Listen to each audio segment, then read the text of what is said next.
Hello, everybody. Welcome back to our next episode of 6 Feet Under Exhumed. I am Kari the Mortician.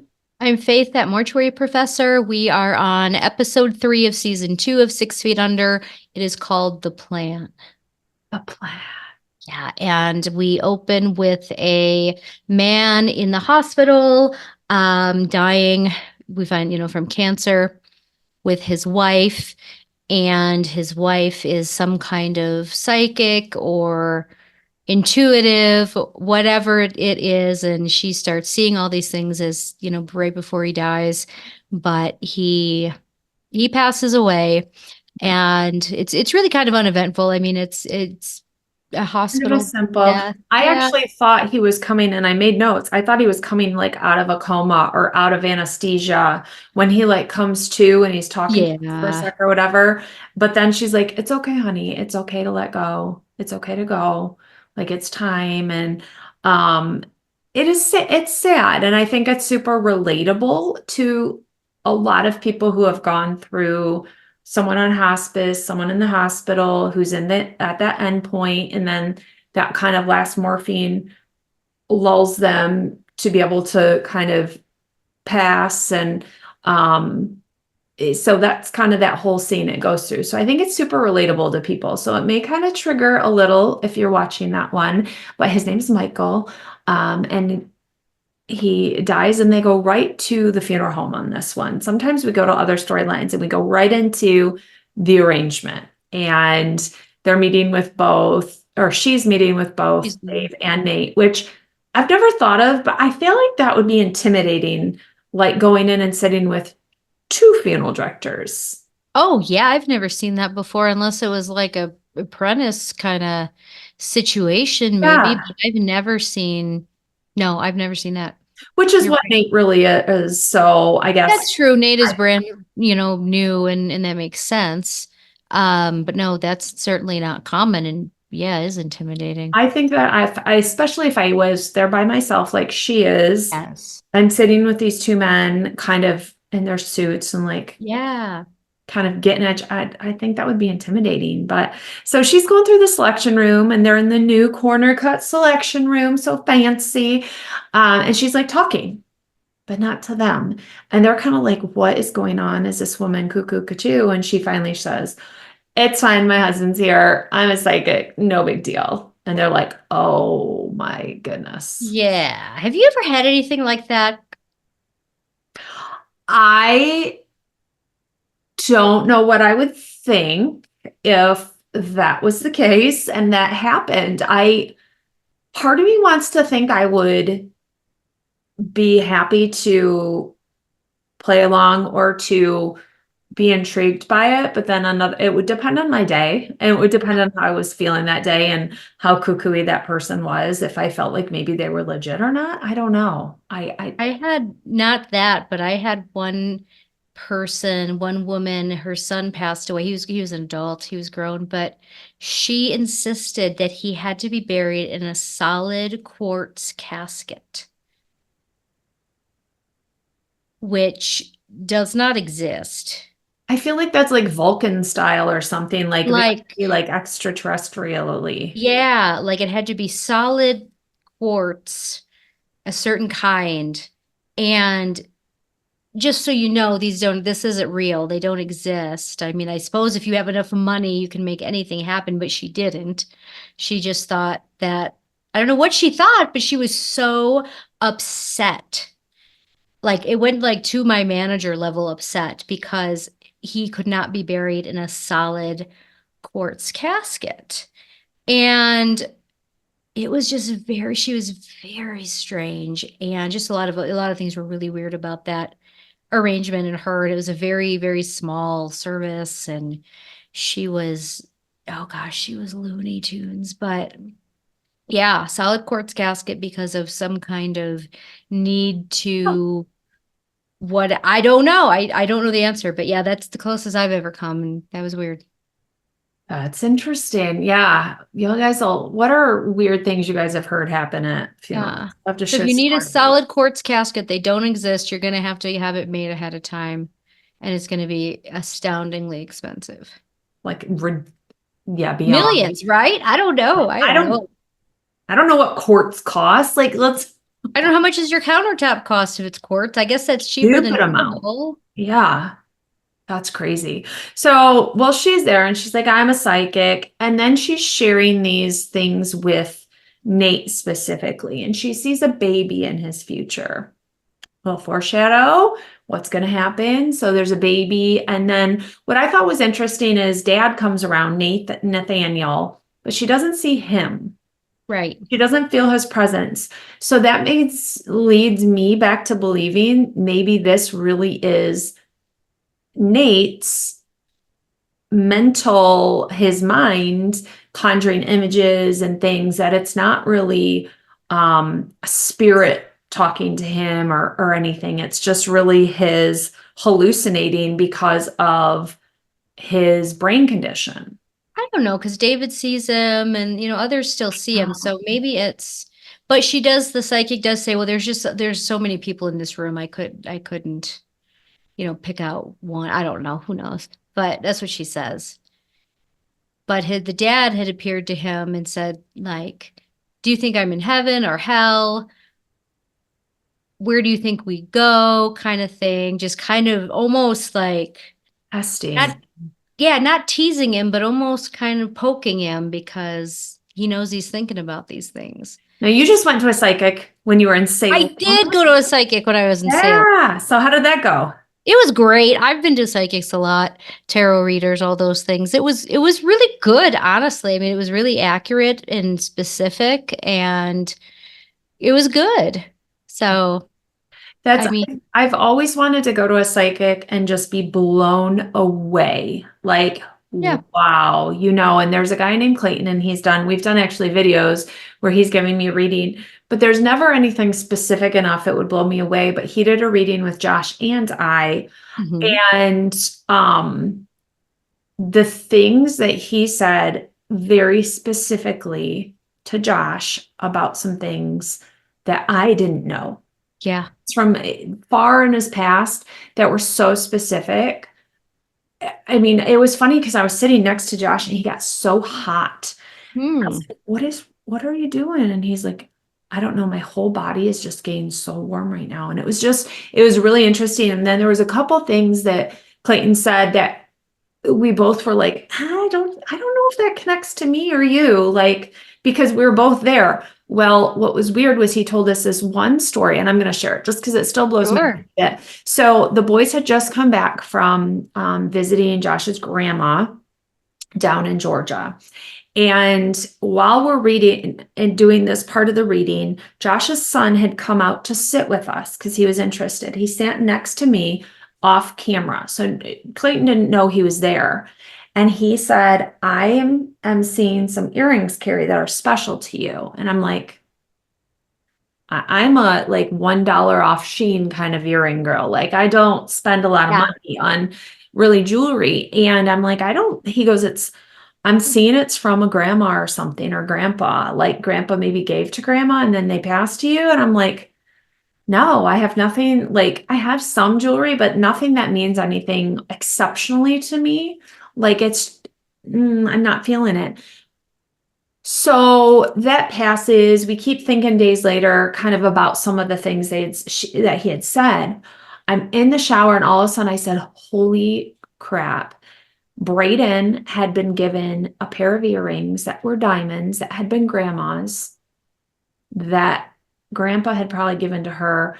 Didn't think anything of it, like not a big deal. Yeah. But the fact, and he was wearing them because that was when his ears were pierced for about 5 minutes. And he was sitting next to me, and Clayton didn't know he was there. And I'm like, holy crap. Like, so Yeah. it's all connected, completely connected. Once we thought outside the box of, okay, it wasn't me really, it was somebody else. But just some things that were pretty like, holy Moses. So that was the only time I've really experienced and seen it, but it wasn't me per se. It was more Josh and a little bit Brayden. And so, yeah, it was interesting because I'm such a skeptic and such a devil's advocate when it comes to stuff like maybe you Facebook me, maybe you did this, maybe you listened to a Yeah. video. I don't know. I don't think that could have been true in this case because we just walked into this store. Yeah. We didn't they didn't have time to, they didn't even have her name, or Yeah. anything. So I think it's fun and it's interesting. And I it's believe that fun. there's people who have to be able to tap into other energies and Oh, what that sure. is, who knows? Who knows? But Yeah. yeah. So we've got the psychic. We switch over. We kind of boom, boom, boom through a couple different storylines. And Claire is getting questioned by a detective because of all the stuff that's been going on. Gabe's robbed a liquor store at this point, or not a liquor store, but a convenience store. And he's, stolen some formaldehyde and he's doing all these things. And she happens to mention it to her counselor. He then has to turn it into the police, and then she gets questioned. So she's too thrilled with her counselor at this point. No, not at all. And she doesn't know where he is or anything like Yeah, that. she's like, I don't care. I'm done with him and the whole thing. Just move on. Kind Right. of teenage attitude-y, but still legit. Yeah. And then we go to Brenda. And Brenda, this kind of opens a little door for Brenda. She goes to this class and she doesn't like what the teacher's saying. So she just leaves the class and is like, screw you guys. I don't need this. She goes to this bar and Yeah. Grant Show is there, who was on Melrose Place and everything back in the day. Is And that who that is? I don't know who that yes, is. yeah, I know Melrose Place, but I he was don't. Jake, the like Okay. foxy Oh, guy was he? Oh, on okay. Melrose Place. And so he's at the bar and they're like chatting, and she comes up with this whole persona of who she Yeah. is. And I think if Nate wasn't meeting her there for dinner, that she would have done some. Oh, totally. Yeah, that's what we were supposed to think, I She think. was all down for it, and then ends Yeah. up showing up. And we learned that like they haven't had sex for a really long time. And Like a month. at that point, it's been a month. Yep. And But we do find out that it's been 7 months now since the dad died. So now we know how long is yeah, we're kind they've of been getting in some of that divorce. Yeah. timeline things as we in the beginning we're like, we have no Yeah. idea.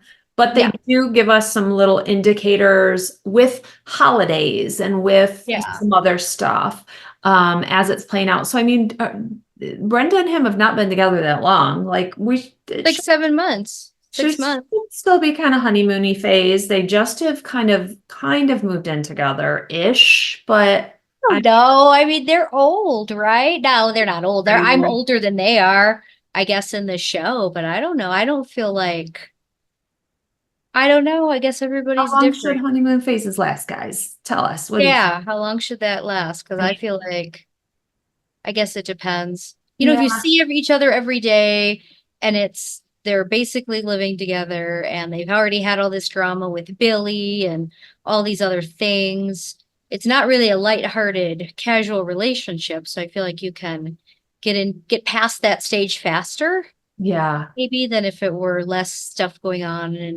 and seeing each other less kind of thing.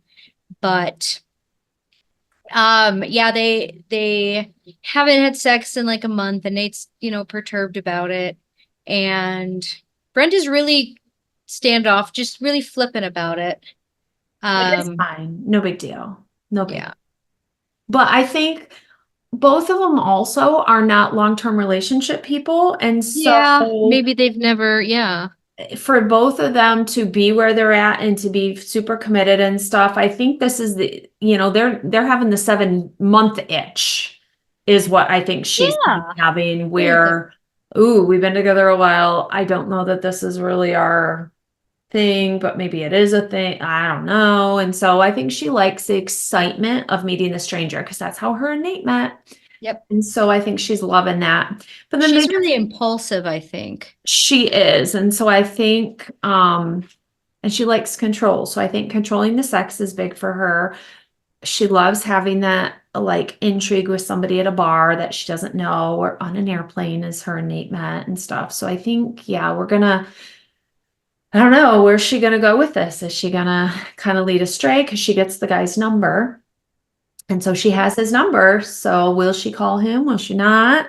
We don't know yet. And then we've got Ruth is at the plan and is doing her thing with Robbie and has these breakthroughs and kind of is trying to figure out her own stuff with going there. Yeah, it's kind of a weird program because it's there. Well, it starts with this woman, and she is talking about how she didn't want to marry who she was arranged to marry, and so her dad like set her on fire, or Yes. that's what she said, right? Oh, And she got to the point where she was yeah, and then she didn't marry by the certain age, yeah, and they have to kill you if you don't. So, yeah, which, Jesus, oh, Pete, yeah. So like, her dad tried, I mean, it was like an honor killing situation in that culture. And the moderator of the thing is telling her to forgive him and to call him. And Ruth is like, I wouldn't call him. What do you mean? yeah. So it's kind of showing you that this program is kind of toxic. It's not that's not good advice. Your dad, tried to No, burn you. no, Why don't you just apologize and make it no, up? No. no, I want no relationship with somebody who set me No. on fire. Come on. Like, I mean, it's okay to just be done with somebody. yeah, no more Father's Day. I'm good. Mm-mm. I'm good. Moving Yeah. on. Yeah, so you see these kind of groundbreaking where like, oh yeah, I don't have to go along with that and stuff, which is awesome. And I kind of love that her and Robbie are doing it together because he's just a fun little character. He's And funny. Sure. um, then we kind of finish out this episode. As I always like, some of these just seem so much quicker. There's just not as much content. It's like baby steps you to the next big story. Yeah. This one is kind of that way because we never really go back to the psychic really, or like, You're right. This was the episode. Did you see him gluing the mouth closed? I'm sure I saw it because I watched the Yeah. episode, but I just didn't even note it. Yeah. It's funny because some stuff I'm like, I'm watching it and I get more interested in it than the fact that I'm like supposed to be doing research and writing notes and like picking out things You're people not. would be Yeah. interested in. Because I'm like, that's just normal. We glue mouth closed all the time. Two things in this episode drove me crazy. The first thing, Nate was rolling around a body on a cot that was not seat belted in.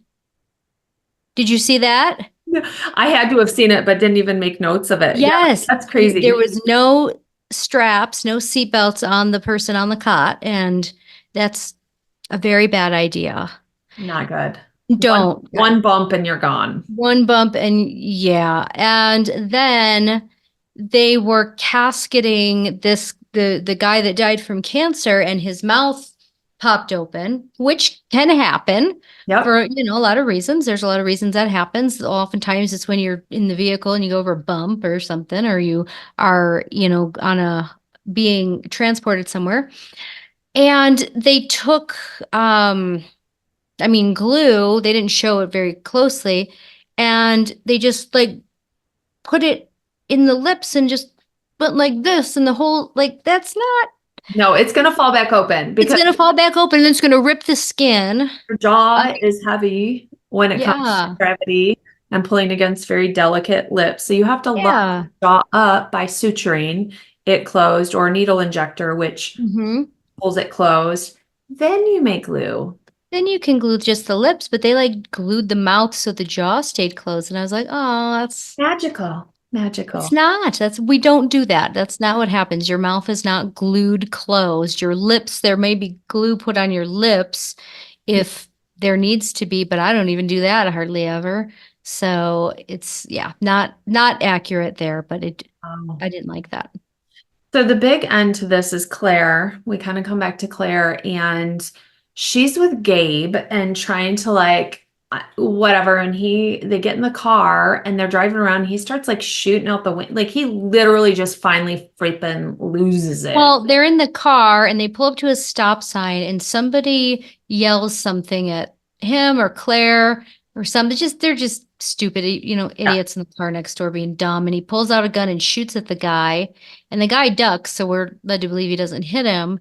And then he like makes Claire drive away, and so now he's fired at a gun at someone, and she is driving him away from the scene. And she finally pulls over and basically just yells at him to get out, but she keeps the gun. Like she takes the gun from him, which is interesting. I don't know that I would have had maybe The the gun. thought to yeah, or even thought to do that, but she does. She grabs the gun and he goes out and she puts the gun in her backpack. Um, and then she goes home to the funeral home and comes in and tells David and Nate what happened. And then Mhm. we see Keith again is there Yeah, and he talking. comes to like handle it and stuff. And Yeah. I love And they're, Keith. I do too. And so she's got to go get questioned by the detectives and stuff like that. And I like the way Keith was handling Nate and David at that point because that was really good. That was a good way to manage that situation. And I just thought that those are good skills to have as a police officer, obviously, but even, as a funeral director, you have to diffuse situations. And I liked the way he did it because he He's just was, gentle and he's yeah. he's so sweet about stuff, but I love that we have these scenarios where we get to pull him in and the Mhm. family gets to really, I kind of think, fall in love with him and really like him. And so they advocate for him a little bit with Dave. And because he came in when they were searching for the foot, and that's when Claire first figures out, you're my brother's friend, huh? Yeah. 18, are you whatever? And so they get to meet him in these non-boyfriend roles first. And then I think it's more natural all along the way when, they do have relationships. So Sure, sure. And then it kind of ends with, well, we didn't really talk about how Ruth kind of leaves the seminar, which is kind of funny because she's hungry and she wanted a Snickers bar and she couldn't, I don't know why she couldn't get one, but she didn't. But they made her go out in the hallway to like call somebody to apologize to them. And so she pretended to call Claire, but she was really calling like remember when you would call the movies, the movie yeah, theater to get the movie times? I had forgotten all about that. So if you don't know this, if you're that young, there was a time where you would call the movie theater. It was a recording, and it would just play all the movie times. And if you missed it, you'd have to call back, listen to it all over again. So that was kind of funny to hear. But I don't know why she pretended to call her, honestly. I think because she wanted to say what she wanted to say, but not really truly say it to her. Because she did talk and she did say things that were kind of really Yeah, important, but yeah, I don't think she was to the point where she would want to say them to her, actually. hmm, 'Cause I think she's still embarrassed by some of who she is and doesn't want to kind of admit some of the stuff about herself to the kids because I think she still right. believes they view her one way when it's not the case. And they like her humility side. Yeah. She shows it, but she just wants to still be this togetherness woman. But she's slowly, the walls are going to break down and then she's going to rebuild, which I like. To And then she goes back in and I forget they're asking some question and they ask her to stand up and tell them what she wrote in her private letter to herself. And she's like, it was a private letter to myself. And they kind of like the moderator kind of picks at her a little bit and then she freaks out and says a bunch of things and swears a bunch and basically leaves because she didn't get her Snickers bar and her and Robbie go to the bar and they're drunk and laughing and it's nice to see them, have a little friendship. But yeah, she tried it. It wasn't for her. She and she yeah, it was a cute little scene. But so then anyways, at the end we're back in the funeral home and the psychic does talk about transitioning her husband to the afterlife, which there was a time, probably in the early 2000s, tell me if you remember this, when these psychic shows were the big thing on Oh, TV, yeah. like John Edwards, and there was a woman, not Miss Cleo, who was it? It was, Sylvia Warwick. Brown? Wasn't there Warwick? Wasn't she a Dionne Warwick? yeah. No, that's a singer. No, the Miss Cleo? Miss Cleo was one. I feel like that one of the Warwicks so did. I'm gonna There totally was Sylvia Brown. we're gonna Google psychic Psychic TV shows. shows of Yeah. the 1990s-ish. Well, it was, yeah, like early 2000s. There was John Edwards. There was another guy too. Paul, oh gosh, I can see his face. He had a mustache.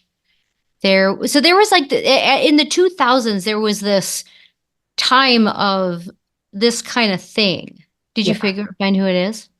No, that's well, and a bunch of TV shows came out then, like Ghost Whisper and Medium and Yeah. Yeah. Psych and The Mentalist and all these shows that came out about kind of paranormal and psychic and everything. And Yeah. There was Long like Island Medium, that lady with yeah. so there was a lot of really And there were a lot of books at the time about those kind of metaphysical things. I remember this, like, I don't know why, but it just seemed like it was like trendy for a while there in the time, when the show was being filmed.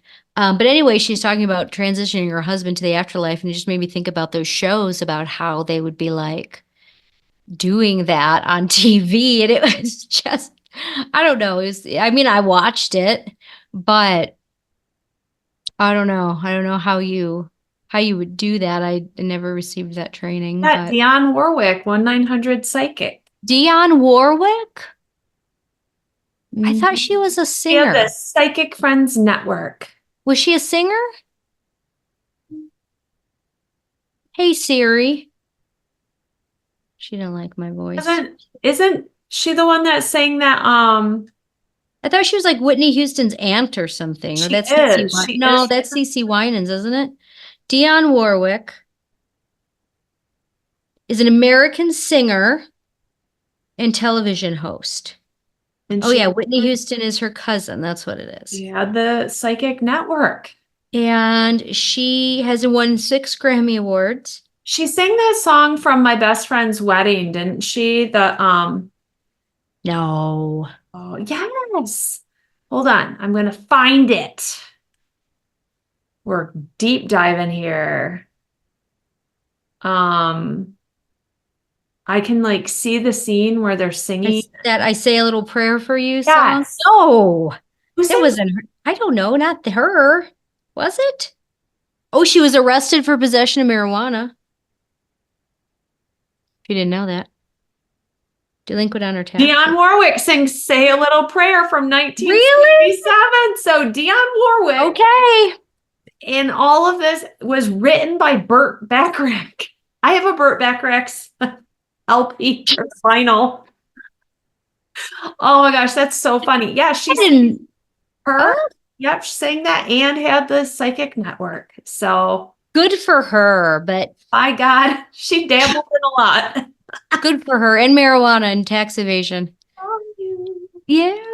Well, anyway, yeah, and then there was oh my gosh, what was I just saying about that? Oh, all the shows, just all the All the Psychic shows, stuff. yeah, they were But all you'd there. call the Oh, one The that- Secret. Remember that there was like The Secret Oh, and yes. like the what was that? It was a Christian book about it wasn't like The Secret, but it was like everybody was into it. It was a Christian book and there was like a journal and I can see the cover of it. It was A brown. Love Dare or No, it was like that was The Secret, I think. no, no, no, no, no. It was something else. It was like, Because isn't it the one that Cameron, mm-mm. what's his name? Kirk Cameron, and he Yeah. made a whole TV series or a movie series about it and stuff. Yeah, but that's not what I'm talking about. It was this is gonna make me absolutely crazy. It was not that. While you're thinking of that, I gotta share it. So I had to explain Okay. 1-900 numbers to my kids the other day because I Okay. was explaining that when you dial on a phone, you can use words as your like 1-800. Yeah. Call Sam is a local lawyer one around here, and they're like, well, what does that even mean? And I'm like, well, 1-900 numbers charge you by the minute when you call them. So like Dionne Warwick would have been charging by the minute for giving psychic reading. It adds up fast. 1-800 numbers are toll free, whatever. And they're like, but what about the letters? And I was like, well, when you dial, there's letters on it. So like my phone number is The last four spell Kari. I did it on purpose, so I would never Yeah. get it. And they're like, What? what? Yeah, How five. did you got to pick your own number? Yeah, so they showed me kind of what was available, and I said, "Hey, is this number available?" And it was. So the last four of my cell number are 5274, which is Kari on the dial pad. So That's trying to interesting. explain that to my kids because there's no phone booths. Well, There's do you no, remember the rotary you had to oh do? God, yes. Yeah.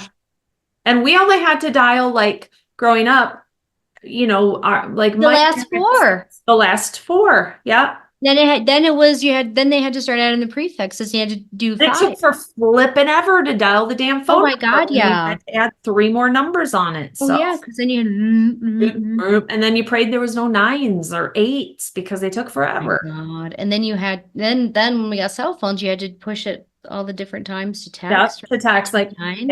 ABC. You wanted to see, and then you're like, do do do do do do do do do do do. Yeah, kids So nowadays, like long. I'm gonna be very old right now. Kids nowadays have no idea how good they have it for. Do you know what I saw the other day? A job. It was for a funeral home. But do you know what it said? Switchboard operator. What do you think that is today? Well, I mean, like at the one funeral home I'm at, I mean, we have like 8 directors, huge staff.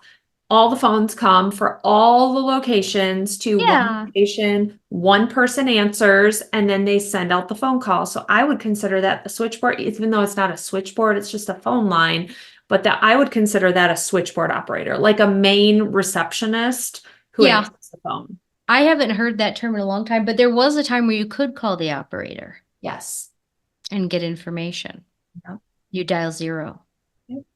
And And then this you also would dial the operator just to call anywhere, and they would have to plug it into there. And then you had party yes. lines where multiple people had the same numbers. So you would pick up and other people would be talking on your line and people could listen in, and that's how they got Oh the yeah. When oh, cordless phones were brand new, oh, I would pick up my neighbors all the time. If I'd be on the phone with somebody and I like stood in a certain part of the house on the you're cordless like, phone. Remember hello? when the antennas were like this Oh, long? they were You had huge. to pull them out. They were like 3 feet long and And you're if on you this push it in stupid too thing. fast, they would bend and break and Yes. this because you're Oh, oh yeah. you guys don't even know. And then no, but you could like it would pick up somebody else's phone conversation and And you then could you'd hear you'd it. go, ooh, and you'd start bending just enough to get into the right zone so you could kind of listen to them. Oh And like, yeah. ooh, who is that? And who slept with who and who did what and what's going on? Oh Like, yeah, or you had multiple phones in your house and your mom would be on the phone and you would like pick it up and push the little thing down and listen. I used to do, oh yeah. Gosh, you can't invade people's privacy that way anymore though. oh, You can't- It's like everybody's got their own thing. This is what I was talking about, the purpose-driven life. yeah, yeah, yeah. Yep. That one. Yes. The secret in that one, which was kind of like that Kind metaphysical of a big resurgence. deal. Yeah. Yeah. It was weird. But anyway, okay. So David is in the chapel and his dad appears to him and his dad starts talking about asking David now if he thinks he's in heaven or hell, and David says, well, apparently you're right here, which is kind of cute and funny. And then he starts talking about where David's going to end up, and then starts bringing up the Bible, which we know is leading to saying something about David's sexuality, which is weird Yeah. because I guess we haven't to that point seen much about that this season. No, So we haven't. it's It's kind been of, kind of low because he's not really dating for a couple episodes and we don't really talk about it yeah, for but those it's kind of first. coming back that you can tell he still has some feelings about that and maybe how his dad would have Yeah. Even though felt about that. kind of established his dad knew and his dad loved him and everything. But Yeah. it's kind of nice that he's getting a reprieve because he had gone completely off the deep end. And so seeing him kind of take a break for a hot minute, get his poop in order, and then re-enter kind of the dating world and stuff, I think is going to be really good for him I because think so too. he went a little But cuckoo we there. do get a little comment from Keith indicating that like his relationship with Eddie isn't great. So that I think is trying to, set up for some hope that they'll get back together. And then, they are talking a little bit more about Keith's sister and niece and that whole situation, which is very sad. Yeah. Um, but yeah, that's about it, isn't there? I'm trying to think if there It was is. anything. It's really just kind of short, but Oh, but it leads up to the next episode. It's Mhm. really building towards It is. going into the next couple episodes and what we're going to be getting into. So it's one of those just building episodes where it's not got a ton in it, but it's got some good things. It's just not earth-shattering at all. Yeah, Yeah. just development. Well, thank you guys for joining us for episode 3. I'm ready to like dive into episode 4. Yep. So we're gonna push through. So catch us next week for episode 4. Give us all your comments, thoughts down in the comment section about episode 3 and your psychic thoughts. What do you guys think about psychics? Did you ever call Dion Warwick? I did. 1-900 I don't Dion. think I called her. I think I called Miss Cleo. Called somebody. I don't know. It was a thing. I don't know. I was into it for a while. So yeah, let us know. All right, guys. Have a great week. We'll see you next week. Bye. Bye.